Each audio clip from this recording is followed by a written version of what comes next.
जय हिंद बच्चों। कल हमने नीट का PYQs के पार्ट 2 किया था। ठीक है, आज हम नीट के PYQs का पार्ट 3 करते हैं। ठीक है, क्योंकि JEE के हम कंप्लीट कर चुके हैं। अब नीट का पार्ट 3 चल रहा है, जिसके अंदर हम करने वाले हैं 10 क्वेश्चंस। ठीक है, जो PYQs हैं।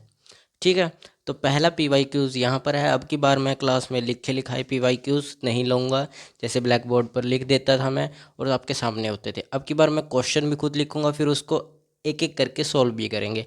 पहले क्वेश्चन लिखेंगे, फिर एक क्वेश्चन सोल्व करेंगे, फिर दूसरा क्वेश्चन सोल्व करेंगे, तीसरा, ऐसे करेंगे। ठीक है, यानी कि हर क्वेश्चन के बाद उसका आंसर सोल्व करेंगे, ताकि आप लोगों को आसानी रहे। ठीक है, और कॉपी पेन में लिखते रहिएगा क्वेश्चंस। ठीक है, तो पहला क्वेश्चन है कि नीचे दी गई तालिका में कुछ गैसों के लिए हेनरी नियम स्थिरांक KH के मान हैं। जैसे आर्गन है, आपके पास CO2 है, HCHO है, CH4 यानी कि मीथेन। ठीक है, और कितनी दी गई 0.1413। बोला गया है कि जहाँ KH जो है वो पानी में हेनरी नियम स्थिरांक है, यानी कि पानी में मिलाने के बाद हेनरी के स्थिरांक है, वो जो जो मिलाया गया है इसमें से। ठीक है, ये जो चार ऑप्शंस है, ये मिलाने के बाद इनके स्थिरांक हैं। पानी में इनकी विलेयता का सही क्रम लिखना है कि कौन सबसे ज़्यादा सोल्यूबल होगा और कौन सबसे कम सोल्यूबल होगा। ठीक है, आपको सही क्रम में लिखना है। ठीक है, तो आपको यही बताना है। तो एक बात आपको पता होनी चाहिए कि हेनरी लॉ होता क्या है। क्या पता होना चाहिए? हेनरी लॉ होता क्या है। ठीक है, क्या पता होना चाहिए कि हेनरी लॉ क्या होता है। हेनरी लॉ क्या होता है, क्या पता होना चाहिए कि हेनरी लॉ क्या होता है। हेनरी लॉ का एक फॉर्मूला होता है आपके पास, P = KH/X। यही होता है partial pressure K into x. X का मतलब होता है मोल फ्रैक्शन। ठीक है, और आपको मैंने एक रिलेशन भी कराया था इसके बीच में। रिलेशन, क्या रिलेशन कराया था कि KH is directly proportional to 1/सोल्यूबिलिटी। ये मैंने आपको करवाया था जब मैंने आपको हेनरी लॉ का क्वेश्चन चैप्टर कराया था। जब मैंने आपको कोल्ड ड्रिंक सोडा बोतल में गैस कैसे घुलती है, CO2 गैस कैसे जाती है, जब गैस को अच्छी तरह से टाइटली बंद कर देते तो क्या होता है, उसमें मैंने बताया था। ठीक है, सोडा बोतल के बेड। ठीक है, तो इसका कहने का क्या मतलब है कि KH अगर बढ़ेगा तो सोल्यूबिलिटी जो है वो घटेगी। ठीक है, और अगर KH मान घटा, कम हुआ, तो सोल्यूबिलिटी भी क्या होगी, सोल्यूबिलिटी हो जाएगी ज़्यादा। ये कहता है, तो हम इनके हिसाब से इनको लिख सकते हैं। देखो, इसमें ये आपको KH मान दिए गए हैं, सारे के सारे क्या दिए गए हैं, KH, और ये इनके KH मान की वैल्यूज़ हैं। तो आप इनको लिख सकते हो। तो सबसे छोटे वाली वैल्यू पता करो पहले कौन सी है।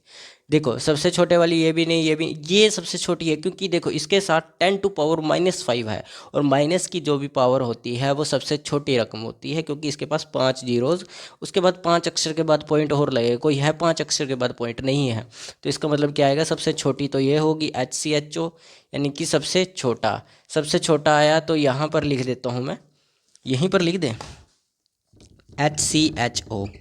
ठीक है, सबसे ज़्यादा सोल्यूबल होगा। जिसका KH मान अगर सबसे कम है तो क्या होगा, सोल्यूबिलिटी ज़्यादा होगी। क्या होगी, सोल्यूबिलिटी ज़्यादा। इसकी सोल्यूबिलिटी ज़्यादा होने वाली है, KH मान सबसे छोटा है। तो इससे ज़्यादा, इससे सबसे ज़्यादा तो इसी की सोल्यूबिलिटी होगी पानी में, लेकिन इससे कम किसकी होगी, इससे थोड़ी सी कम होगी। देखो किसका सबसे नंबर बड़ा है, 40, सॉरी छोटा, देखो छोटा, सबसे छोटा, इससे छोटा ये है 0.43, यानी कि मीथेन की। किसकी होगी, मीथेन। मीथेन HCHO से थोड़ा कम घुलेगा, लेकिन घुलेगा जरूर। तीसरे नंबर पर मतलब घुलने में सबसे ज़्यादा कौन सा आगे होएगा, CH4। उसके बाद आपके पास देखो सबसे छोटा KH मान, इसके बाद कौन बचता है, अब दो आपके पास बचे, एक ये और एक ये। सबसे छोटा इस दोनों में से बचता है CO2। क्या बचता है, CO2। और लास्ट में आखिरी आपके पास आ जाता है आर्गन। तो ये इसका सही क्रम बनेगा। सबसे ज़्यादा सॉल्युबिलिटी CHO, उससे कम CH4, उससे कम CO2, उससे कम आर्गन। सिंपल क्वेश्चन था, कोई बड़ा क्वेश्चन नहीं था, क्योंकि आप लोगों को तो नीट है, तो नीट तो थोड़े बहुत तो आसान होते ही हैं। ठीक है, अभी नीट के एग्ज़ाम भी होने वाले हैं ना कुछ टाइम में। JEE तो हो चुकी है, जनवरी में चले थे, पूरी सीरीज़ चली है जनवरी में। अब अप्रैल मई में उनका एडवांस आएगा। ठीक है, मेंस तो हो चुका है उनका। लिखो इसको, फिर अगला क्वेश्चन सोल्व करते हैं इससे। ठीक है, इससे अगला क्वेश्चन सॉल्व करते हैं। फिर लिखा, चलो इसको मिटा के नेक्स्ट क्वेश्चन सॉल्व करते हैं। आज हम पूरे वाइट बोर्ड पे एक एक क्वेश्चन सॉल्व करेंगे, ठीक है। पूरे वाइट बोर्ड पर एक एक क्वेश्चन सॉल्व करेंगे और उनके अच्छे से आंसर जानेंगे। कल मैंने 11 क्वेश्चन करा दिए थे, आज हम 12वां क्वेश्चन कर चुके हैं, 13वें क्वेश्चन की तरफ बढ़ रहे हैं, ठीक है। 13वें क्वेश्चन की तरफ बढ़ेंगे। 13th क्वेश्चन है आपका, क्वेश्चन नंबर 13th क्या है कि निम्नलिखित में से निम्नलिखित विलियन सॉल्यूशन, ठीक है, जिसको हम इंग्लिश में सॉल्यूशन बोलते हैं, तैयार किए गए, ठीक है। कौन कौन से? 10 ग्राम ग्लूकोज, ठीक है, 10 ग्राम ग्लूकोज C6H12O6, ठीक है, को 250 ml पानी में घोलकर P1, ठीक है, घोलकर P1 बनाया जाता है, ठीक है। और दूसरा आपके पास जो है, दूसरा है आपके पास 10 ग्राम यूरिया, 10 ग्राम यूरिया यानी कि CH4N2O, जिसका फॉर्मूला होता है को 250 ml पानी में, को 250 ml पानी में, ठीक है, 250 ml पानी में घोलकर, ठीक है, घोलकर बनाया जाता है। कौन सा बनाया जाता है? P2 बनाया जाता है, ठीक है। और P3 नाम है इनके सॉल्यूशंस के। ग्राम सुक्रोज को, ठीक है, सुक्रोज को घोलकर, ठीक है, यानी कि P3 को P3 घोलकर बनाए गए विलीनों, बनाए गए विलीनों विलीनों विलीनों के प्रासरण दाब यानी कि ऑस्मोटिक प्रेशर के प्रासरण दाब यानी कि ऑस्मोटिक प्रेशर, ठीक है, ऑस्मोटिक प्रेशर का सही क्रम, का सही घटता क्रम क्या होगा? घटते क्रम में लिखना है। सबसे कम किसकी, उससे कम किसकी, उससे कम किसकी, उससे कम किसकी, कम यानी घटते क्रम में लिखना है। तो घटते क्रम में लिखने के लिए अब इसको ऑस्मोटिक प्रेशर से समझते कि ऑस्मोटिक प्रेशर होता क्या है, ठीक है। क्या करना है कि ऑस्मोटिक प्रेशर क्या होता है। देखो, सब जानते हैं ऑस्मोटिक प्रेशर क्या होता है, क्योंकि आप लोग 12th में भी पढ़ के आए हो, और जो अगर आप 12th में हो तो आपको पता होगा क्या होता है, ठीक है। और अगर 11th में हो तो 11th वालों को हम बता देते हैं क्या होता है, ठीक है। तो ऑस्मोटिक प्रेशर के अंदर यानी कि क्या होता है, देखो पहले मैं डेफिनेशन बता देता हूँ क्या होता है कि ऑस्मोटिक प्रेशर के अंदर कम कंसंट्रेशन वाला solution bye semi permeable membrane से, यानी कि सेमी परमेबल मेम्ब्रेन से होकर ज़्यादा कंसंट्रेशन वाले सॉल्यूशन की तरफ जाना शुरू करता है। यानी कि एक तरफ हमारे पास कम कंसंट्रेशन वाला सॉल्वेंट, जिसमें कम कंसंट्रेशन सॉल्वेंट डाला गया है एक तरफ, ठीक है। दूसरी तरफ हमारे पास है सॉल्यूशन जिसकी कंसंट्रेशन बहुत ज़्यादा है, जिसके अंदर सॉल्यूशन की कंसंट्रेशन बहुत ज़्यादा है। तो क्या करेगा, जो कम कंसंट्रेशन वाला है वो सेमी परमेबल मेम्ब्रेन यानी कि किससे, यानी कि सेमी परमेबल मेम्ब्रेन यानी कि कोशिका से आके अंदर से होकर जो किसको, सोल्यूट को पार होने नहीं देती, सॉल्वेंट को पार होने देती है, सोल्यूट को वहीं रोक लेती है, ठीक है। तो वो किस में मिल जाता है, ज़्यादा कंसंट्रेशन की तरफ चला जाता है। और एक टाइम पर जब बैलेंस होना शुरू हो जाता है, यानी कि इस तरफ भी बराबर कंसंट्रेशन, इस तरफ भी बराबर कंसंट्रेशन, जब बराबर कंसंट्रेशन होने लग जाती है तो उसी फ्लो को, जैसे ये फ्लो चलने लग गया है, यहाँ से कम कंसंट्रेशन से ज़्यादा कंसंट्रेशन की तरफ जा रही है और इधर कंसंट्रेशन दोनों तरफ बराबर होती जा रही है, तो क्या होगा कि वहाँ पर जो ये फ्लो हो रहा है इसी को हम बोलते हैं ओस्मोटिक प्रेशर। क्या बोलते हैं? ओस्मोसिस। क्या बोलते हैं? ओस्मोसिस, ठीक है। और उसी ओस्मोसिस से ज़्यादा प्रेशर अगर लगा दिया जाए, उसी ओस्मोसिस को फ्लो कराने के लिए जो प्रेशर दिया जाता है उसी को बोलते हैं ओस्मोटिक प्रेशर। ओस्मोसिस अलग होगा, ओस्मोटिक प्रेशर अलग होगा, ठीक है। तो ये होता है सेमी परमेबल मेम्ब्रेन के अंदर। ओस्मोसिस फ्लो को बोलते हैं, और उस फ्लो को चलाने के लिए जो टेम्परेचर दिया जाएगा उसको बोलते हैं ओस्मोसिस, उससे बनता है ओस्मोटिक प्रेशर। डन, क्लियर, ठीक है।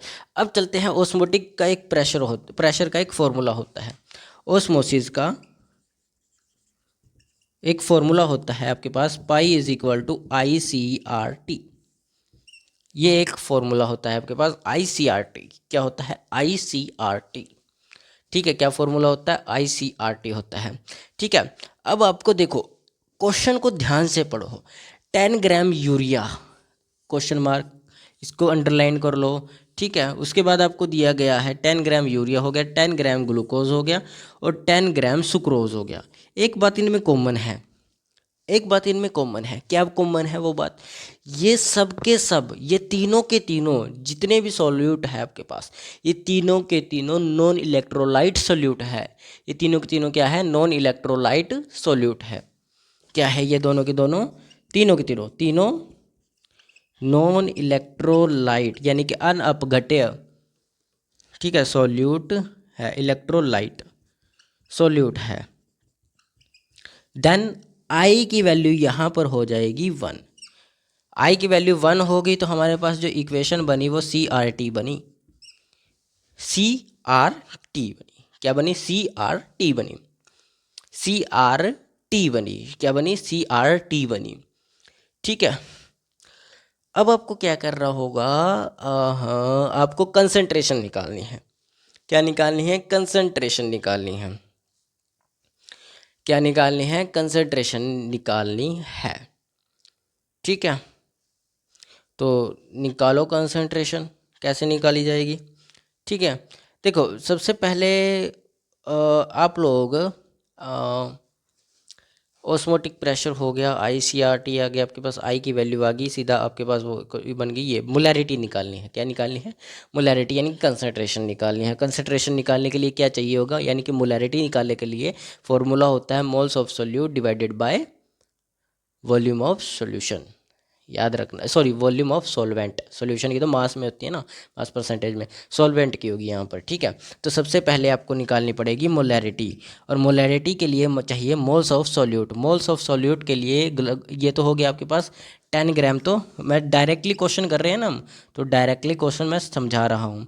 यहाँ पर हम मोल्स निकाल रहे हैं, C6H12O6 के, ठीक है। तो मोलर मास इसका जो होता है वो होता है आपका 180, इतना ही होता है। 10 0 से 10 0।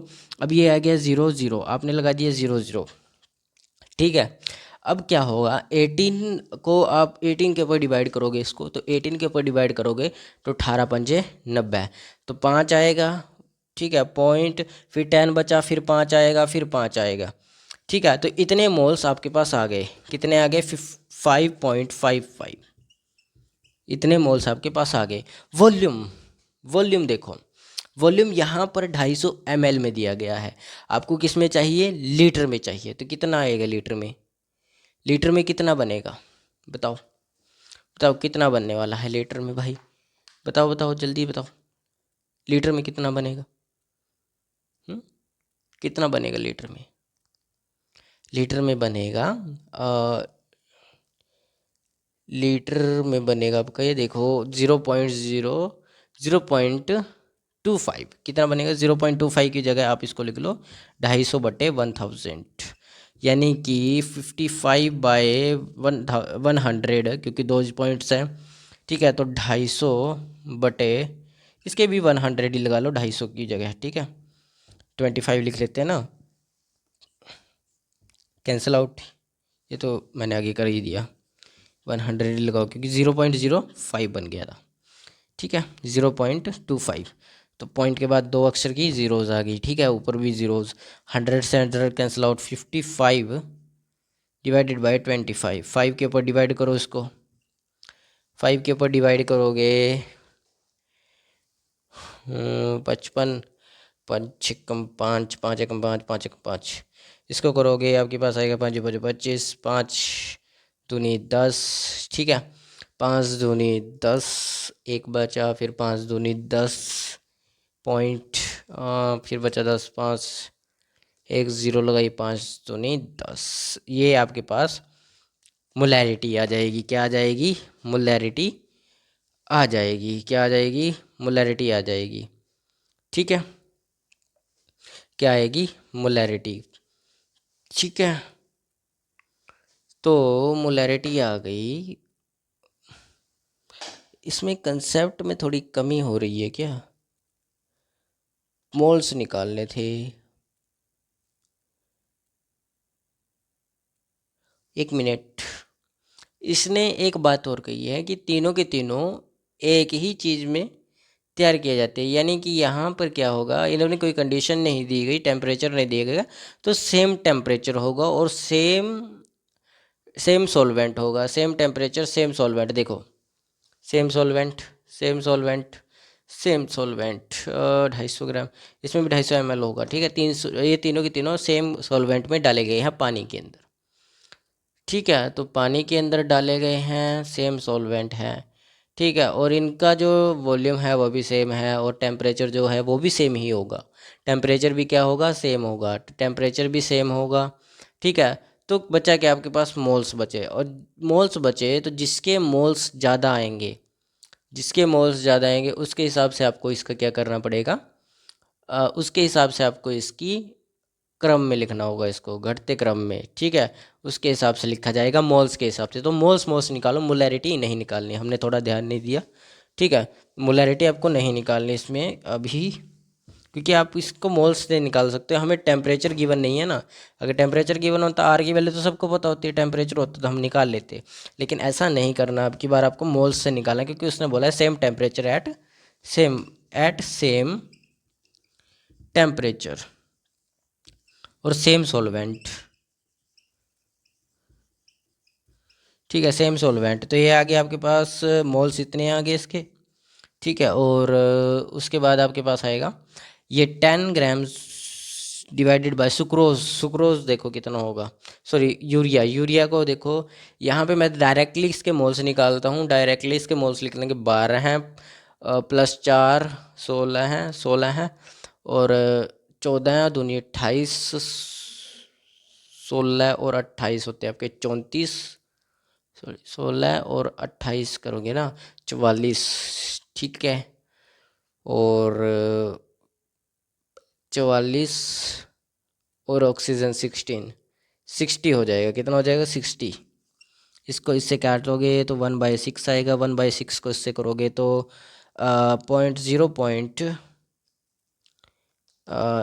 1 पे जाएगा।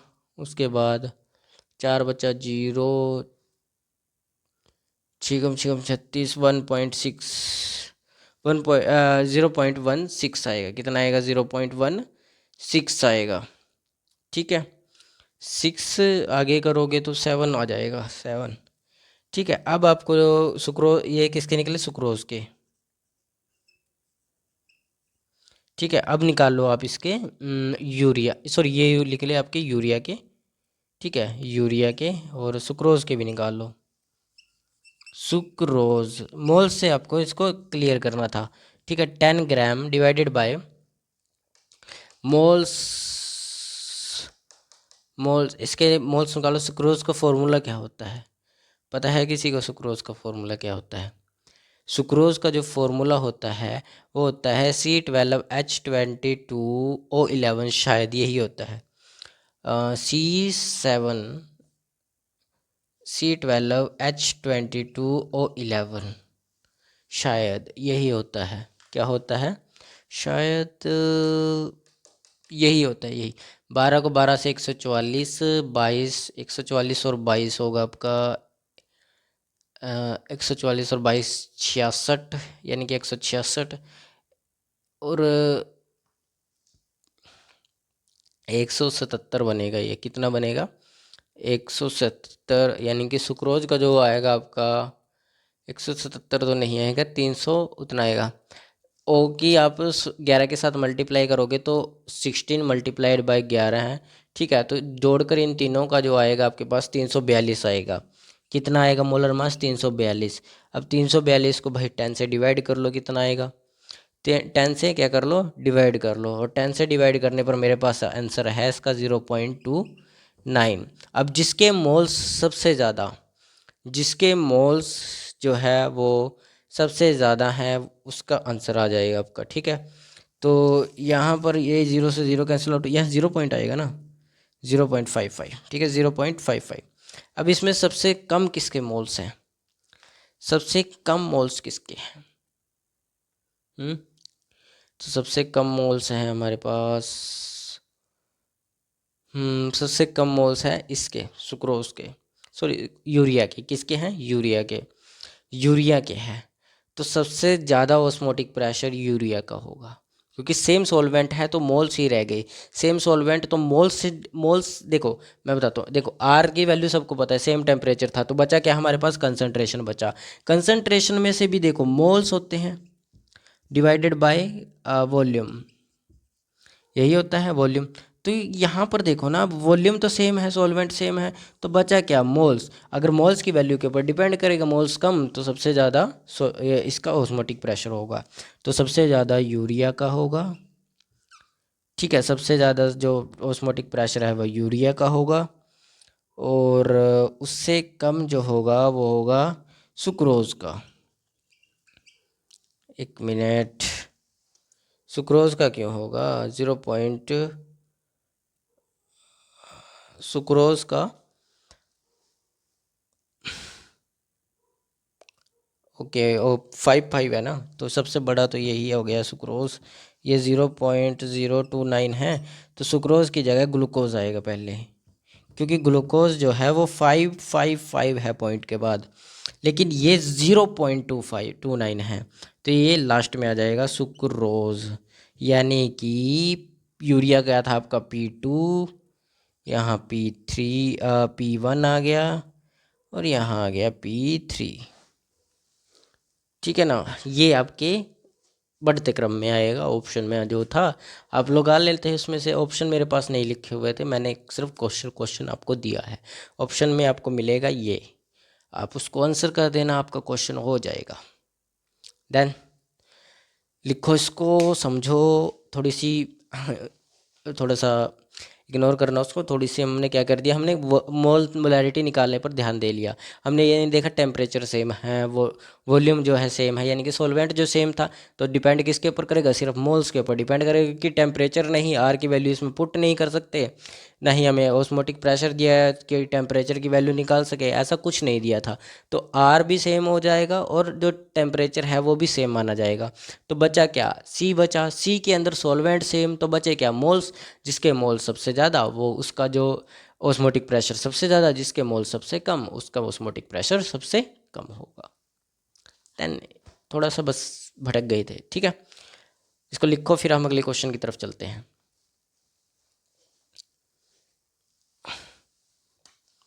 नेक्स्ट क्वेश्चन, ठीक है, मिटा दे।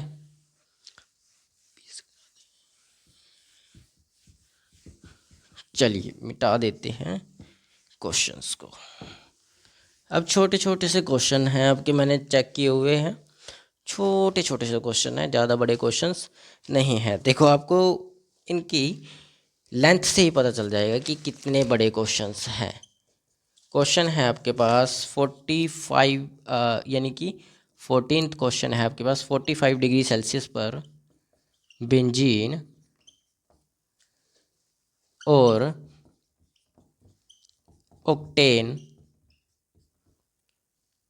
के रेशो दे रखा है आपको 3:2 मोलर। रेशो का मतलब हिंदी में होता है अनुपात। ठीक है, अनुपात वाले विलयन के लिए वाष्प दाब का सही विकल्प क्या है?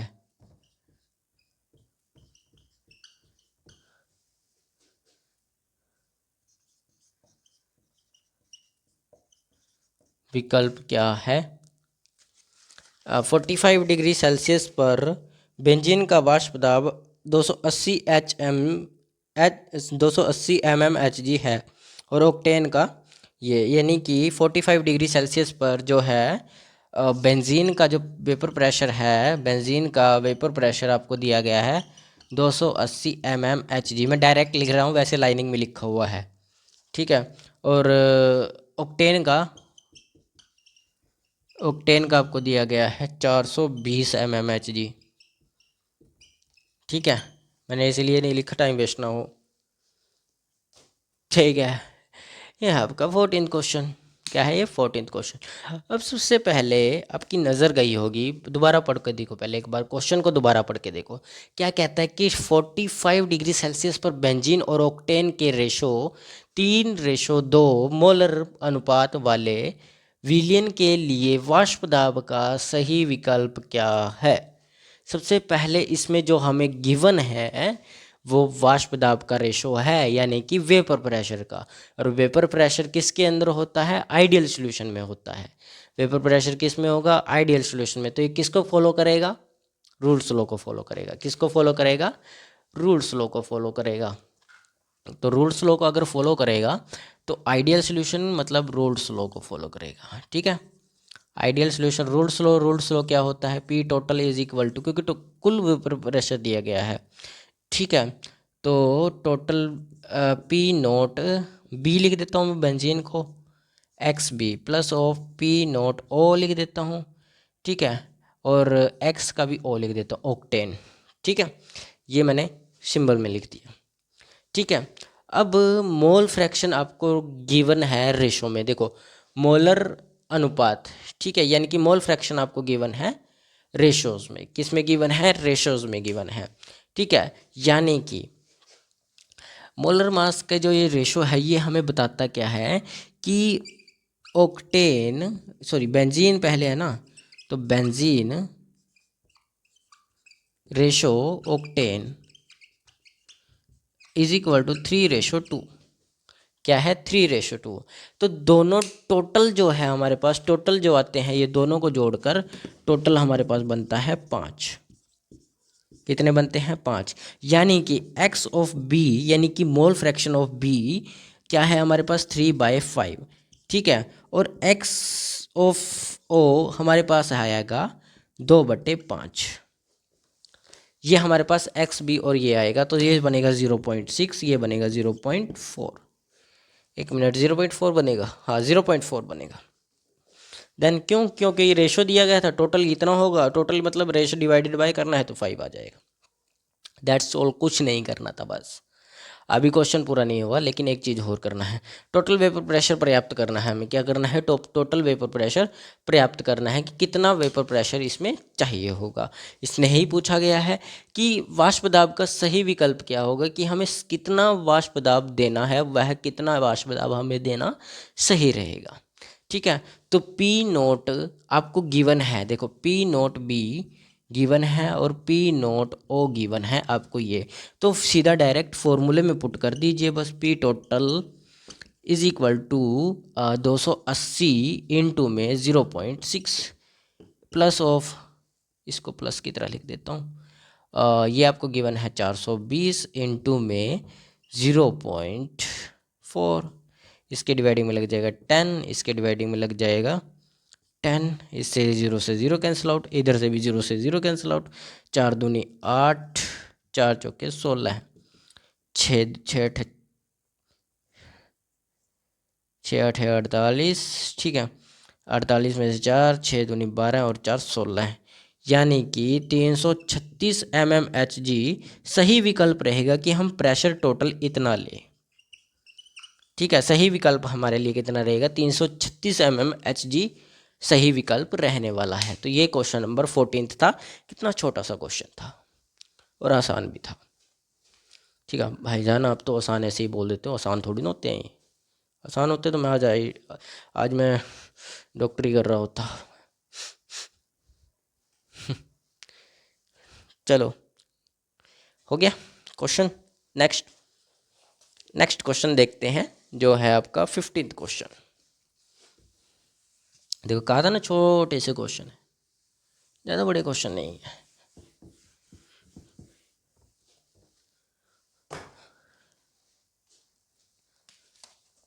ठीक है, नेक्स्ट क्वेश्चन है आपका 15th। क्या कहता है कि वह मिश्रण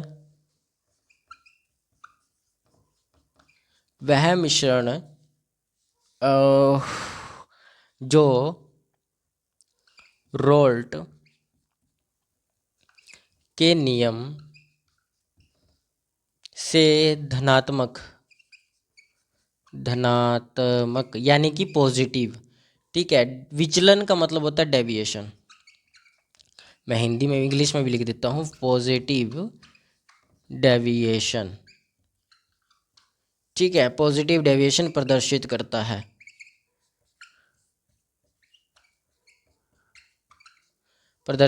है। ऑप्शन दिए गए हैं आपको, इनमें से बताना है ऑप्शंस में से कि कौन कौन से हैं।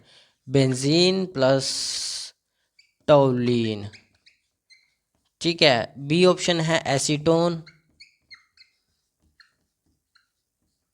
प्लस ऑफ क्लोरोफॉर्म, ठीक है। और सी है आपका option chloroform chloroethane plus of bromo ethane, ठीक है, plus of bromo ethane. Marker की खत्म हो गई, एक नेक्स्ट मार्कर अलग मार्कर ले लेते हैं, ठीक है, क्वेश्चन तो करने ही पड़ेंगे। C option, D D D D sorry, C तो हमने लिख दिया, इथेनॉल प्लस ऑफ एसीटोन, ठीक है, एसीटोन। इनमें से बताना है कि सही कौन सा विकल्प रहेगा, इनमें से सही कौन सा है, प्रदर्शित कौन करता है पॉजिटिव डेविएशन। अब भाई साहब आपको पॉजिटिव डेविएशन का तो पता नहीं होगा या पता है? पता है क्योंकि आपने कराया था, मैंने तो कराया ही था, ठीक है। तो पॉजिटिव डेविएशन के बारे में जानते हैं कि पॉजिटिव डेविएशन होता क्या है। सबसे पहले कंसेप्ट समझो कि पॉजिटिव डेविएशन का कंसेप्ट क्या होता है। पॉजिटिव डेविएशन जब होती है जब ए और बी इंटरमोलिकुलर फोर्सेस, जब ए और बी का इंटरमोलिकुलर फोर्सेस ए और बी से कमज़ोर हो। जैसे मान के चलो कोई भी आपके पास है सॉल्यूशन, ये है, ठीक है, कोई सॉल्वेंट है आपके पास या सॉल्यूट है, ठीक है, सॉल्यूट या सॉल्वेंट है, कुछ भी है, इसके पास स्ट्रॉन्ग बॉन्डिंग है, क्या है, स्ट्रॉन्ग बॉन्डिंग है। बी और बी के पास, ये सॉल्वेंट है ये सॉल्यूट है, इसके पास भी सेम हैबिट है, इसके पास भी, ठीक है, दोनों के पास स्ट्रॉन्ग हाईली इंटरमोलिकुलर बॉन्डिंग है, फोर्स है दोनों के बीच में, हाईली इंटरमोलिकुलर फोर्स भी है इनके बीच में, ठीक है। लेकिन जब इन दोनों को मिलाया जाता है ए और बी को, ठीक है, तो दोनों में क्या हो जाता है, वीक हो जाता है, वीक इंटरमोलिकुलर फोर्स और वीक बॉन्डिंग, यानी कि weak intermolecular force as compare to this and weakly intermolecular force as compare to this, यानी कि इन दोनों की जो अलग अलग होने पर स्ट्रॉन्ग बॉन्डिंग थी, वह जब ये दोनों एक साथ मिला दी गई तो वह वीक हो गया, ठीक है, वह वीक हो गया, जिसके कारण यहाँ पर क्या क्रिएट हो गई, पॉजिटिव डेविएशन क्रिएट हो गई। और पॉजिटिव डेविएशन क्यों क्रिएट हुई, क्यों होगी, देखो यहाँ पर क्या हुआ, अब वीक, अब देखो इन दोनों में से ना मॉलिक्यूल्स निकालना मुश्किल होगा अगर अलग अलग हो गए। मान के चलो ये हमारे पास एक अलग कंसेप्ट है, ये अलग चीज़ है, ठीक है, ये ए है ये बी है। अब इनके पास स्ट्रॉन्ग बॉन्डिंग है, क्या इनमें से कोई भी वेपर में जाने के लिए तैयार होगा, इनके कणों में से कोई तैयार नहीं होगा। आपको निकालोगे भी ना खींच के, ये अंदर वापस बुला लेंगे, निकाल ना पाओगे इनमें से मॉलिक्यूल्स, ना निकाल पाओगे। क्यों नहीं निकाल पाओगे, क्योंकि इनके पास एक जो है स्ट्रॉन्ग बॉन्डिंग है, स्ट्रॉन्ग इंटरमोलिकुलर फोर्स है, ऐसे जकड़ के बैठे हुए एक दूसरे को, ऐसे छोड़ेंगे ना, ठीक है। लेकिन जब इन दोनों को आपस में मिलाया जाता है, ए और बी बनाया जाता है, तब इनके पास क्या हो जाती है, वीक, इनके जो इंटरमोलिकुलर फोर्स है वो ऐसे हो थी पहले, अब ऐसे हो जाती है, ढीली हो जाती है। तुम कहते हो आजा भाई आजा, चलेगा, कहेगा चलो भाई चले, ठीक है। तो क्या होगा, अभी इनमें से मॉलिक्यूल्स जो है, इसके जो मॉलिक्यूल्स होंगे वो स्केप करने शुरू कर देंगे, यानी कि भागना शुरू कर देंगे, किसमें, वेपर में, वेपर में भागना शुरू कर देंगे। और वेपर में कौन जाता है, सॉल्वेंट जाता है, वेपर में जाना शुरू कर देंगे। और वेपर में जाते जाते वहाँ पर क्या क्रिएट कर देंगे, वेपर प्रेशर क्रिएट कर देंगे, यानी कि वेपर प्रेशर बढ़ जाएगा।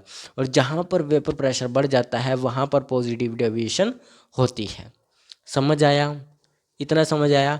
देखो कंसेप्ट क्लियर हो चुका है। अब हम देखेंगे कि इनमें से कौन से भाई साहब हैं जो ये रूल फॉलो करते हैं, जो ये काबिलियत रखते हैं अपने पास।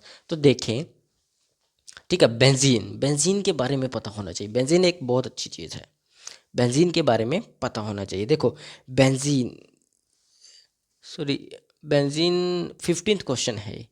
कौन सा क्वेश्चन है? 15th क्वेश्चन है। ठीक है, 15th क्वेश्चन की तरफ चलते हैं। कौन सा क्वेश्चन है ये? 15th क्वेश्चन है। तो 15th क्वेश्चन के अंदर देखो आपको दिए गए हैं 4 ऑप्शंस दिए गए हैं। सबसे पहले बेंजीन को समझो, बेंजीन और टोल्यूइन। बेंजीन और टोल्यूइन दोनों के दोनों नॉन पोलर हैं। क्या है? नॉन पोलर है। दोनों के दोनों क्या है? नॉन पोलर है। नॉन पोलर यानी कि ए मैं लिख देता हूँ, सिर्फ ए के अंदर नॉन पोलर है दोनों। क्या है? नॉन पोलर है। ठीक है, क्या है? दोनों नॉन पोलर है। अगर नॉन पोलर है दोनों, तो दोनों की जो इंटरमोलिकुलर फोर्स है वो भी सेम होगी। इंटरमोलिकुलर फोर्स अगर सेम है तो ये दोनों कभी भी पॉजिटिव डेविएशन नहीं दिखाएंगे। क्या करेंगे? पॉजिटिव डेविएशन नहीं दिखाएंगे, क्योंकि मिलने के बाद भी इनकी इंटरमोलिकुलर फोर्स जो है वो सेम है, और वहाँ पर वेपर प्रेशर ज़्यादा क्रिएट नहीं होगा, क्योंकि मॉलिक्यूल्स जो है वो बाहर नहीं निकल पाएंगे। और बाहर नहीं निकल पा रहे तो दोनों के दोनों क्या है? दोनों के दोनों नॉन पोलर है। तो इसका मतलब क्या है? दोनों के दोनों में कोई भी पॉजिटिव डेविएशन क्रिएट नहीं होगी, क्योंकि इनकी जो इंटरमोलिकुलर फोर्स है वो विलियन बनने के बाद भी सेम रहती है। क्या रहती है? सेम रहती है। तो दोनों के अंदर कोई भी ऑप्शन सही इनमें से दोनों में से नहीं होगा। ये दोनों में से ये वाला ऑप्शन जो है ए, ये सही नहीं होगा, क्योंकि दोनों के दोनों के पास इंटरमोलिकुलर फोर्स मिलने के बाद भी सेम रहती है। अब आते हैं एसीटोन और क्लोरोफॉर्म। एसीटोन और क्लोरोफॉर्म के बारे में देखते हैं क्या होता है। ठीक है, एसीटोन क्लोरोफॉर्म के पास एच बॉन्डिंग जो होती है वो H bonding strong H bonding होती है एसीटोन और क्लोरोफॉर्म के पास। बी ऑप्शन में स्ट्रॉन्ग एच बॉन्डिंग होती है। क्या होती है? स्ट्रॉन्ग एच बॉन्डिंग होगी। दोनों के पास क्या होती है? स्ट्रॉन्ग एच बॉन्डिंग होती है। दोनों के पास स्ट्रॉन्ग एच बॉन्डिंग होती है। ठीक है, और एसीटोन जो है ए भी स्ट्रॉन्ग बॉन्डिंग होगी। एसीटोन की भी क्या होगी? स्ट्रॉन्ग एच बॉन्डिंग, और क्लोरोफॉर्म की भी H H strong H bonding होगी।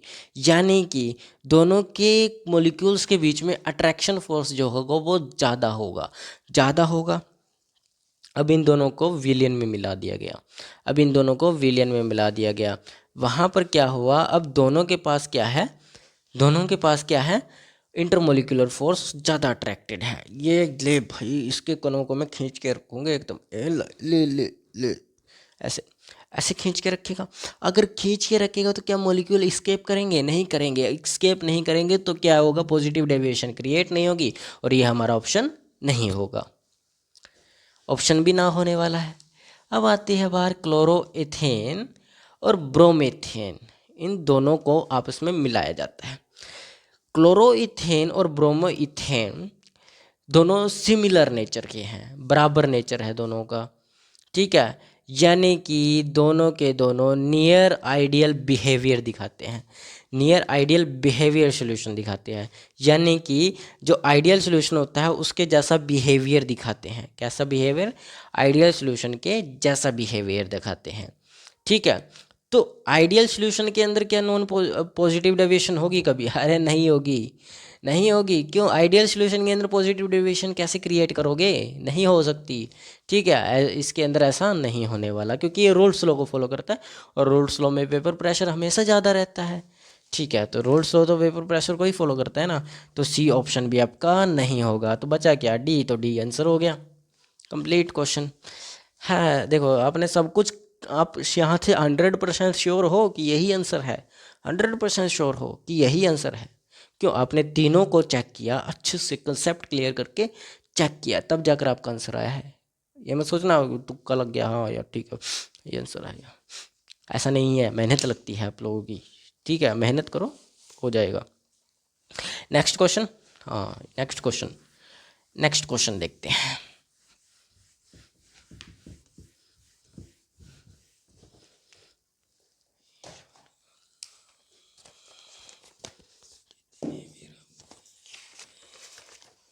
देखो नेक्स्ट क्वेश्चन है आपका क्वेश्चन नंबर 16। क्या कहता है कि बेंजीन के लिए हिमांक अवनमन स्थिरांक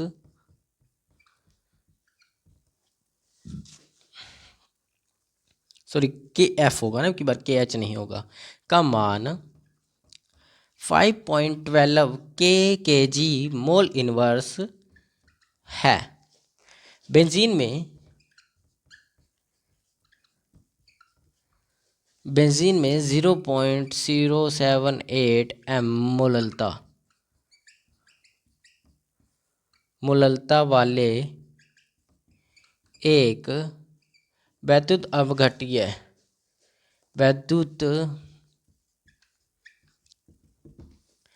अन अपघट्य ठीक है, नन अपघट्य ठीक है, और नॉन इलेक्ट्रोलाइट जिसको आप बोलते हो नॉन इलेक्ट्रोलाइट विलेय, यानी कि नॉन इलेक्ट्रोलाइट सोल्यूट के विलयन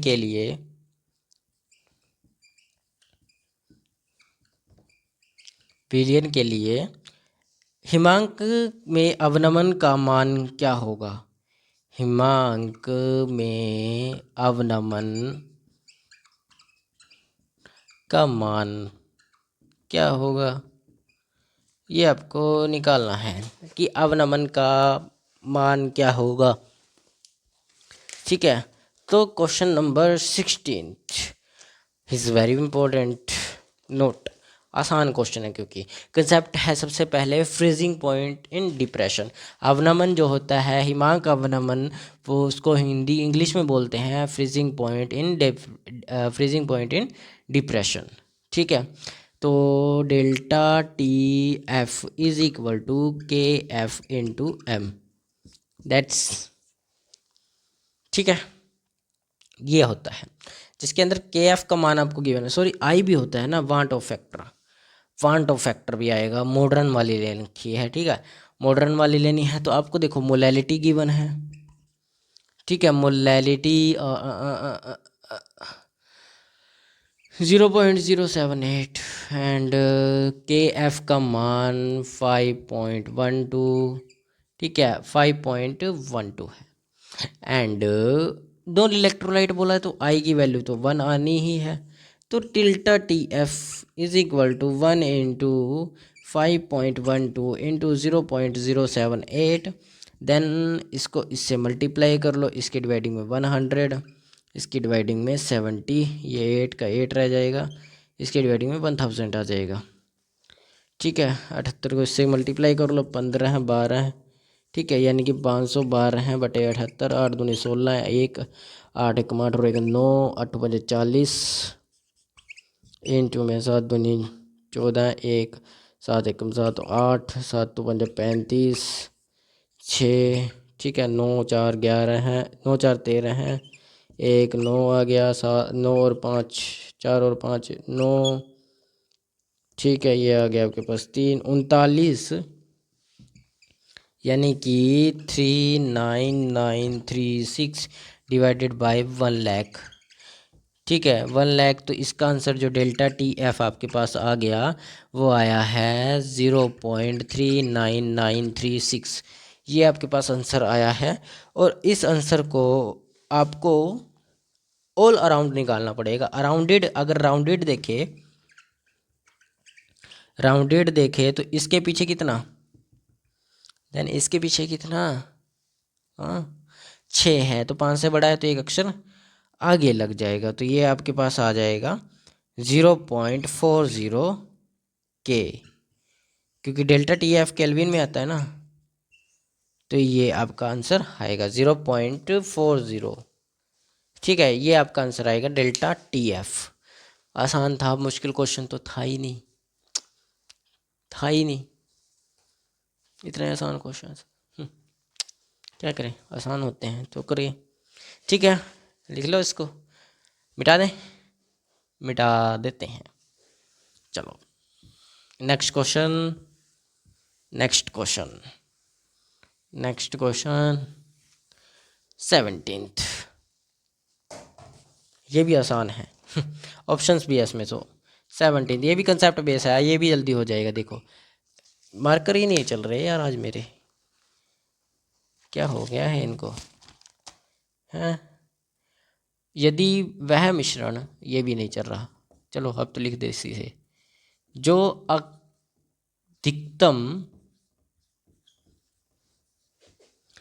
अधिकतम क्वथनांक वाला, टाइम था जब मेरे पास मार्कर की दुकान थी वाला एजियोट्रोप, ये चला। एजियोट्रोप यानी कि मैक्सिमम बॉइलिंग पॉइंट, ठीक है, इंग्लिश भी लिख देते हैं ना आपके पास। मैक्सिमम बॉइलिंग पॉइंट बनाता है, ठीक है। Option A heptane plus octane, B option जल और नाइट्रिक एसिड, ठीक है। और सी ऑप्शन है आपके पास इथेनॉल प्लस जल, और डी ऑप्शन है acetone plus carbon dioxide.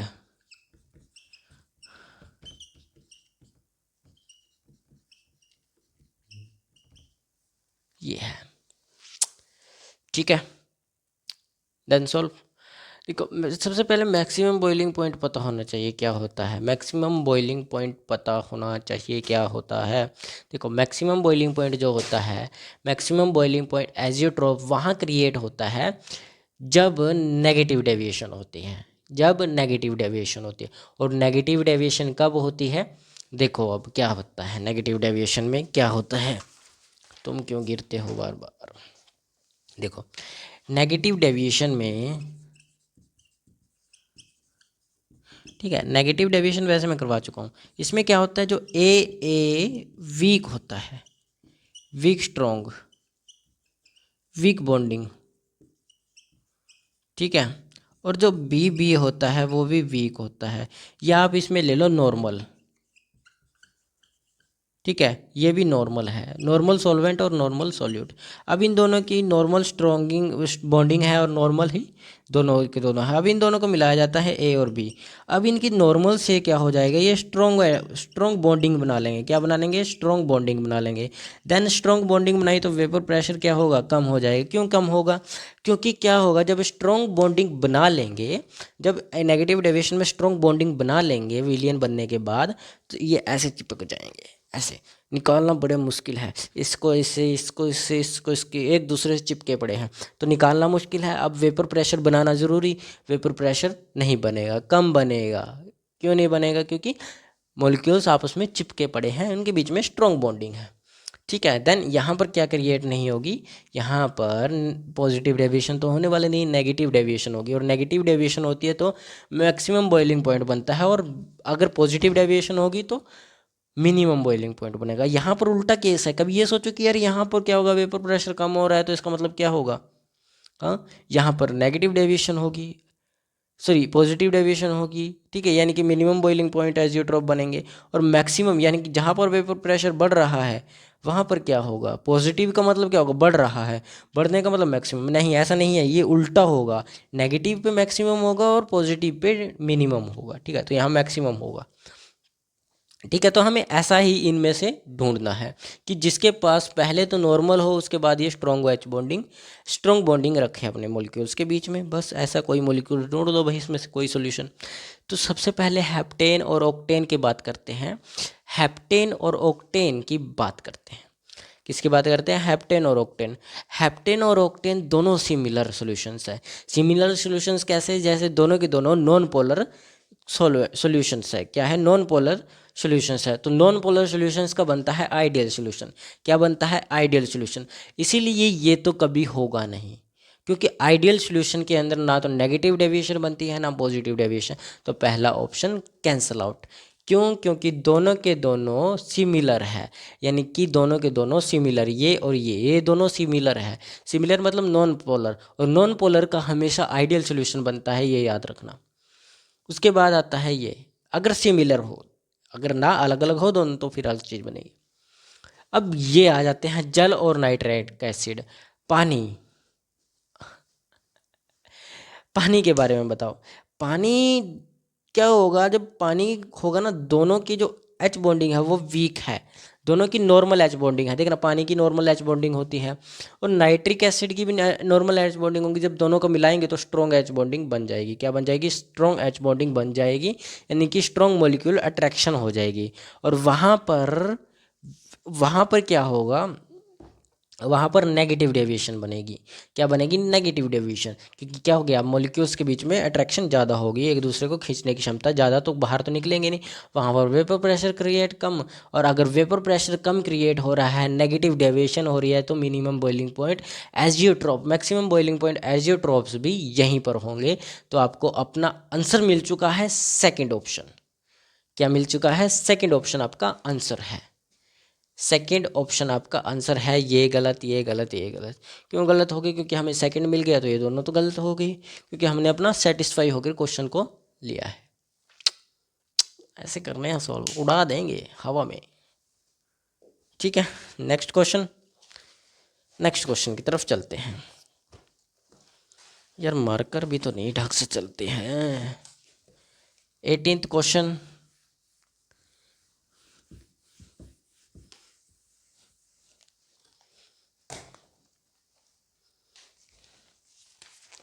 Question number 18th क्या कहता है?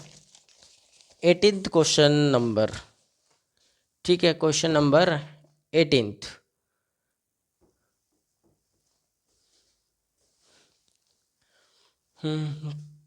ये लास्ट क्वेश्चन कर लेते हैं, उसके बाद कल करेंगे बाकी क्वेश्चंस। 18th क्वेश्चन,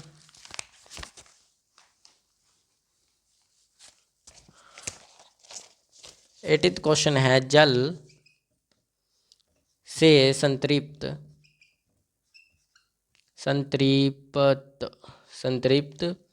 वायु, यानी कि वाटर सैचुरेटेड एयर में जल वाष्प का मोल अंश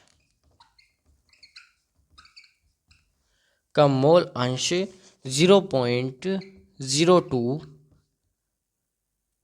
है, यदि संतृप्त वायु का कुल दाब 1.2 atm है, तो शुष्क वायु का आंशिक दाब क्या होगा? शुष्क यानी कि ड्राई एयर का वायु का आंशिक दाब क्या होगा, यानी कि पार्शियल प्रेशर।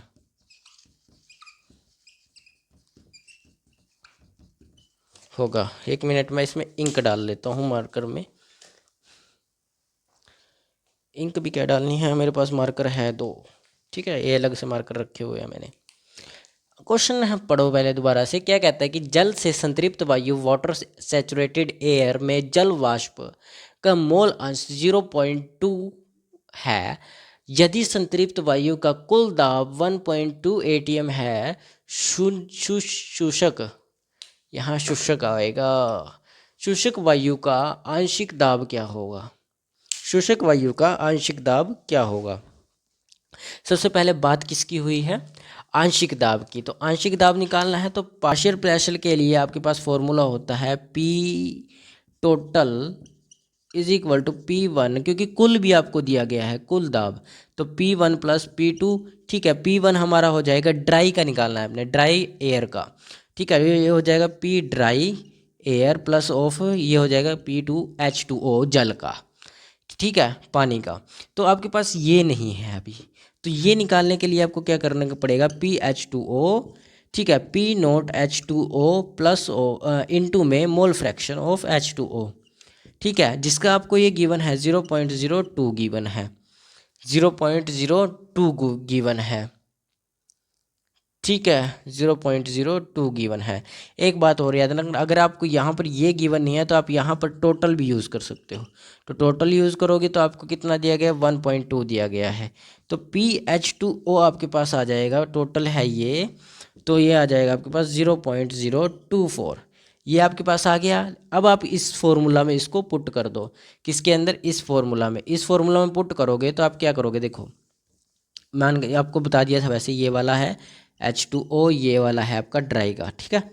अब आप इसको इधर भेज दो, P ड्राई तो इधर आ गया, ठीक है, ये इधर चला जाएगा, या फिर इसको इधर ले गए आप P2 को, ये यहीं कहीं है, ठीक है, क्योंकि ये माइनस का हो जाएगा। फिर P टोटल तो टोटल रहेगा, प्लस का माइनस का हो जाएगा PH2O,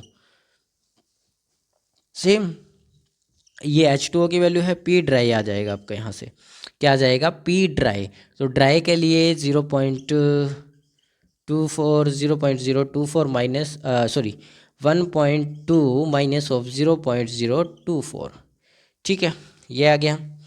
तो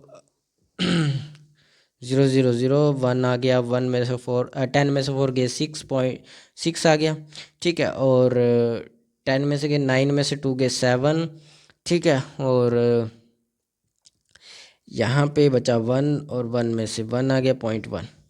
ये आपके पास आंसर आएगा किसका, ड्राई एयर का। किसका आंसर आएगा, ड्राई एयर का, ठीक है, ड्राई एयर का पार्शियल प्रेशर आ जाएगा। किसका आंसर आ जाएगा, ड्राई एयर का पार्शियल प्रेशर आ जाएगा, ठीक है। तो आज हम इतने ही क्वेश्चन ही करेंगे, बाकी क्वेश्चंस हम कल करेंगे, क्योंकि बहुत लंबी क्लास हो चुकी है और आप लोग बोर हो जाएंगे बैठे बैठे, ठीक है। कोई चिंता नहीं, आपकी अभी 26 तारीख तक क्लासें बननी है, हमारे पास बहुत सारे क्वेश्चंस है करने के लिए, ठीक है। मिलते हैं अगली क्लास में, ज़रूर देखिएगा, ठीक है। जय हिंद, जय भारत।